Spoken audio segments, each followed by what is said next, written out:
CM sir, உங்களுக்கு ஏதாவது இந்த பழி வாங்கணும் அப்படின்ற எண்ணம் ஏதாவது இருந்துச்சுன்னா என்ன வேணாலும் பண்ணுங்க. அவங்க மேலே கை வைக்காதீங்க. நான் ஒன்று வீட்டில் இருப்பேன், இல்லை நான் ஆஃபீஸில் இருப்பேன். என்ன வேணாலும் செய்யுங்க. நடக்கக்கூடாதது நடந்துருச்சு. ஆனால் மனுஷன் தானே.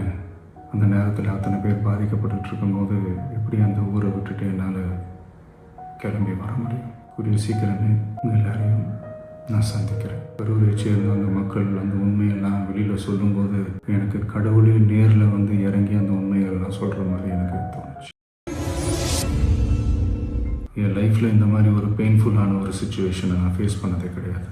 மனசு முழுக்க வலி மட்டும்தான். இந்த சுற்றுப்பயணத்தில் என்னென்ன மக்கள் பார்க்க வராங்க, அதுக்கு ஒரே ஒரு காரணம் தான், அவங்க என் மேலே வச்சிருக்கிற அன்பும் பாசம்.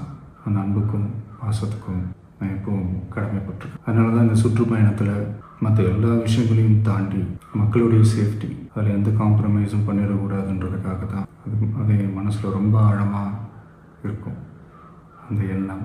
அதனால தான் இந்த அரசியல் காரணங்கள் எல்லாத்தையும் தவிர்த்துட்டு ஒதுக்கி வச்சுட்டு மக்களுடைய சேஃப்டி மட்டும் மைண்டில் வச்சுக்கிட்டு அதுக்கான இடங்களை சூஸ் பண்ணுறது, அதுக்கான இடங்களை பார்த்து பெர்மிஷன் கேட்குறது, போலீஸ் டிபார்ட்மெண்ட்டில் அதை ரிக்வெஸ்ட் பண்ணி கேட்போம். ஆனால் நடக்கக்கூடாதது நடந்துருச்சு. ஆனால் மனுஷன் தானே. அந்த நேரத்தில் அத்தனை பேர் பாதிக்கப்பட்டு இருக்கும்போது எப்படி அந்த ஊரை விட்டுட்டு என்னால் கிளம்பி வர முடியும்? நான் திரும்ப அங்கே போகணும்னு இருந்துச்சுன்னா அதை ஒரு காரணம் காட்டி அங்கே வேறு சில பதட்டமான சுச்சுவேஷன்ஸ், வேறு சில அசம்பாவிதங்கள் அந்த மாதிரி எதுவும் நடந்துடக்கூடாதுன்றதுக்காக தான் நான் அவாய்ட் பண்ணேன்.